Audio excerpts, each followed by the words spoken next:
Well, good morning, friends. You know, in 1961, I was 8 years old and I had my first garden. And it wasn't very big. It was only a little 8-foot by 8-foot garden bed, a little raised bed, and I was so happy to have that. And me and my daddy went out there and we planted several different things, mostly beans, but it was thrilling to me. And one morning after we had the beans had sprouted and the garden was off and running, I was so excited. And my little sister came in there and ran into my bedroom and woke me up one morning. And she goes, "Hollis, come look out the window. There's a little bunny rabbit in the backyard." And I said, "Really?" So I jumped up and I ran to the window with her. We looked out and there was a bunny rabbit, all right. And he was in my garden. I said, "Oh, ain't he cute? That's pretty cool looking, a little brown bunny rabbit." And later that morning, my father got up. He came into the kitchen. We were eating breakfast, and I said, "Me and Janet saw a rabbit out in the garden this morning." And he goes, a rabbit was in your garden?" I said, "Yes, sir. He was cute." He goes, "Well, you're not going to really think he's so cute after you go and take a look at your garden, because a rabbit tends to nibble off anything that's small right down to the ground." And I said, "You're kidding me." So after we got through eating breakfast, I skedaddled out there to my little garden, and sure enough, he done ate about 15 or 20 of my beans. And I come running back in the house and I said, "Daddy, will you show me how to shoot your shotgun?" And he started laughing. He says, "Of course I'll teach you how to do it, but that's not what we're going to use it for. You don't just go out and shoot a rabbit because he's in your garden. What you need to do is take some steps to prevent them from getting in there and to deter them, because you can kill one rabbit and another one's just going to come. You can't kill off the whole planet. So we'll just take some steps and learn how to avoid having the rabbits destroy your garden." I said, "Okay." So that's what we're going to talk about on today's video, is what me and Nancy are doing to protect our garden. We'll be right back.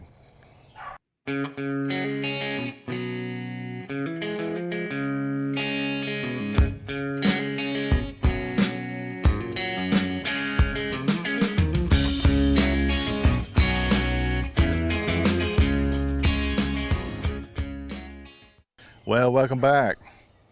Lots of little things we can do to try to protect ourselves from Mr. Rabbit. I don't know if you can hear her out here in the woods right behind me, but Bing Bing's on patrol. He's barking and he's got something.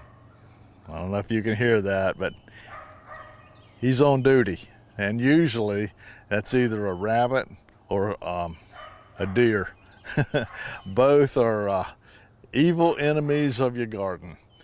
So I just wanted to discuss a few things with you to maybe help you prevent some bunny damage out in your garden this year. One of the things that you can do is you can elevate your plant material in your container garden up off the ground. If you can get a table to grow your vegetable matter on, if you can get it at least 24 inches high, pretty much you're protected from Mr. Rabbit. He's not going to climb and he's not going to jump up on something like that. So if it's above the ground 24 inches, hey, you're clear. And that's so a container garden is really pretty easy to protect. Another thing you can do to help protect yourself from the rabbit is if you have a small garden anywhere, you know, like a 10 by 10 or a 12 by 12, something small, which what most backyard gardeners have is just a small garden. You can protect it just using some simple chicken wire. If you'll remember, when me and Nancy lived up in Virginia, we had a small earth bed in our backyard that the rabbits were just decimating, and it was only I think it was 2,500 square feet. It was a 50 by 50, which is pretty big, and we covered that completely, the complete perimeter, in chicken wire that was only 3 feet high, and that completely eliminated the rabbit problem the whole time we lived there. The only thing about chicken wire is bear in mind, chicken wire is only going to last you about 3 years, and it'll start to rust and decay and become brittle, and pretty soon you have to rip it out and replace it. But if you have just a small garden, like a 12 by 12 or something like that, that's really not a big deal. That's like a little job that you can do one morning and it's set for another 3 years. So that's a good way to take care of the rabbits if you have small gardens in the ground, just using a little bit of chicken wire. Another deterrent that me and Nancy have had some moderate success with would be pepper spray. And if you'll remember, up in Virginia, me and Nancy made up a big old batch of pepper spray, and we actually have a video on our channel that you can go check out. Nancy can give you a link to that little video. Go take a look at that video, and it shows you how we made up the solution. But up in Virginia, me and Nancy went and we sprayed our plants with this pepper spray, and it's organic, so it doesn't hurt the plants. But if the rabbit comes up and he starts nibbling on that, he's going to get a mouthful of some real hot pepper. And they usually leave it alone after that. We even sprinkled some of the pepper flakes on top of the plants, which seemed to do pretty good too. The only downfall with that is that if it rains, or if you use irrigation, it pretty much rinses it off. So it really only lasts about 4 days, 5 days, unless it rains or unless you get it wet with the irrigation, then you have to reapply it. So that really wasn't really beneficial to me and Nancy, because it just meant that we were constantly having to go out and spray. So we abandoned that idea. But if you are using the pepper spray and you just have a very small garden, that probably wouldn't be any problem at all if you've only got just a little 6 by 12 or a 4 by 4 or 8 by 4, something like that. That's really not a big deal, and it might be an easy, cheap way to try to keep the rabbits out of your garden. Another deterrent that I have read that is supposed to be effective to deter rabbits is to plant a perimeter of onions or garlic around your garden, and also marigolds. And I've done all three, and to be quite honest with you, I have had zero success with that. Here's a row of onions right here, solid row of onions, and the rabbit go right through that to come right over here to eat the beans. So I haven't seen anything deterred those rabbits by using onions. I've also got a whole stand of elephant garlic right here. That doesn't bother them all. They just walk right through it and go out there and just enjoy all they want. So for me, those two have proven to be ineffective. I've also put an entire row of marigolds around the border of our garden before, and thinking that that was going to help with insects as well as rabbits. Well, it's a great attraction of your pollinators. It pulls in bees, which is a great thing. It's beautiful to look at, and as well as insect deterrent. The marigolds are really good for that. They really, I saw a drastic reduction in insect activity when I had the marigolds. But as far as the rabbits go, no.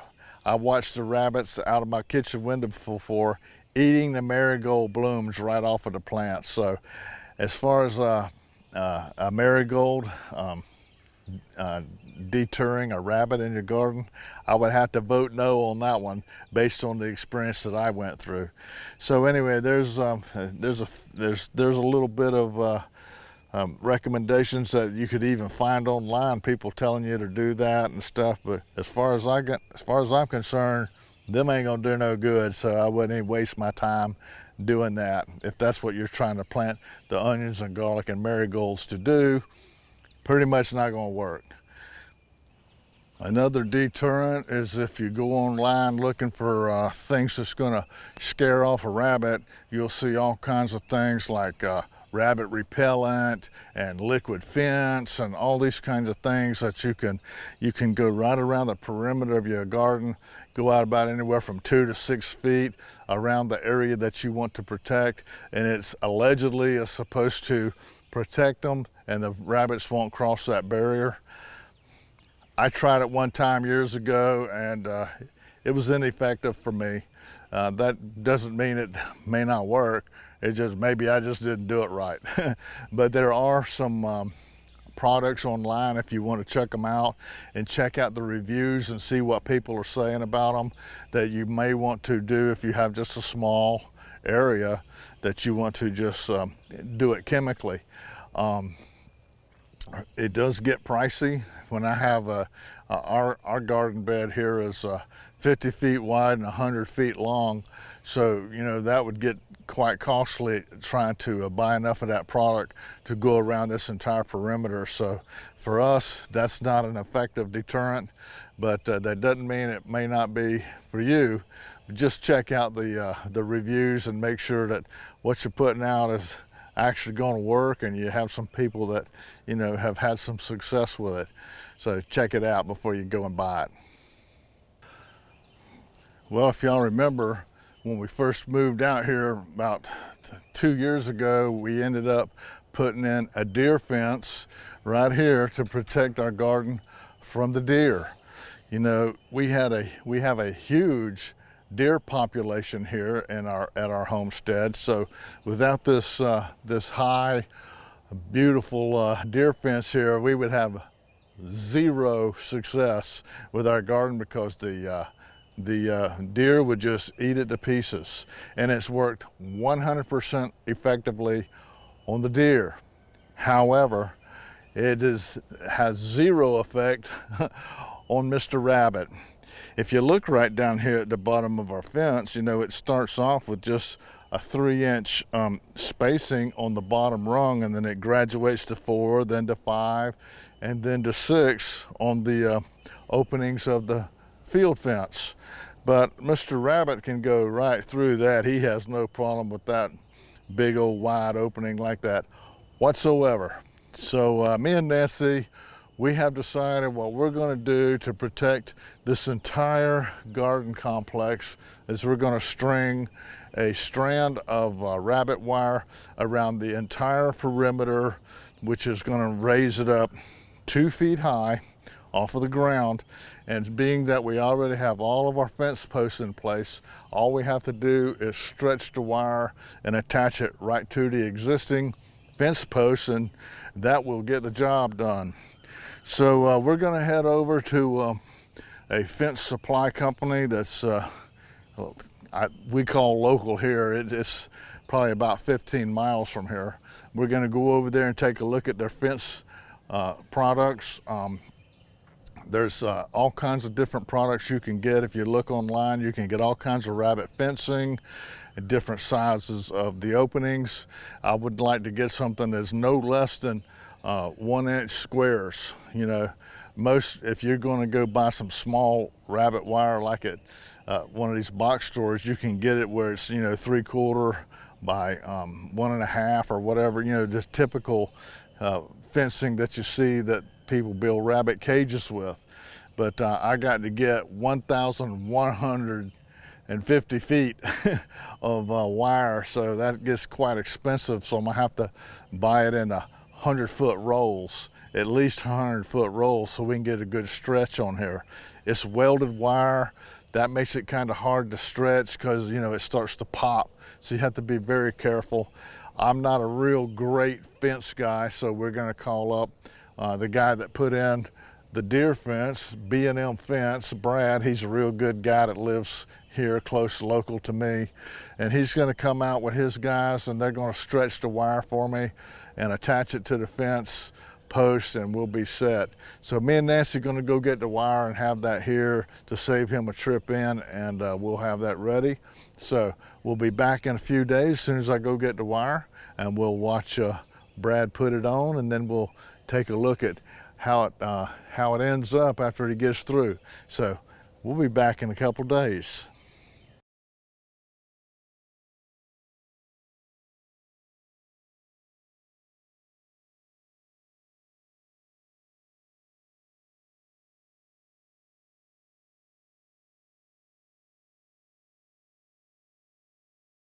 Well, welcome back, friends. It was a real challenge trying to find some rabbit wire with the economy the way it is, and also the backlog of the supply chain. I looked all over online, everywhere. I went to all the stores around here, and nobody had rabbit wire more than about 20 little 20-foot rolls, and I had to buy 1,200 feet. So I ended up having to buy hardware cloth. It's not exactly what I wanted, but it'll get the job done, and I think that'll last for a few years, I hope. I think it'll last longer than chicken wire, so that's what I'm praying for. So anyway, we got the 1,200 feet, and they're all in 100-foot rolls, so that'll make it a little bit easier to install. The B&M fence guys will be here in the morning, so they'll start stretching this wire and attaching it to our existing deer fence first thing in the morning. So we'll see you here. We'll watch them put this thing on. See you then.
Well, there you go.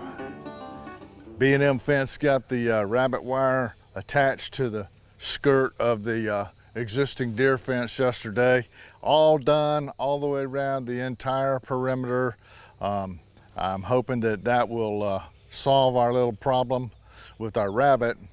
And if you want to declare jihad on your rabbit in your garden, this might be a good answer and a solution for you for your garden for protection. So anyway, this is a good way to protect your garden, and you don't really have to hurt the rabbit or try to kill it or anything like that. You can just prevent him from getting in there, and I think that would be the best for everybody.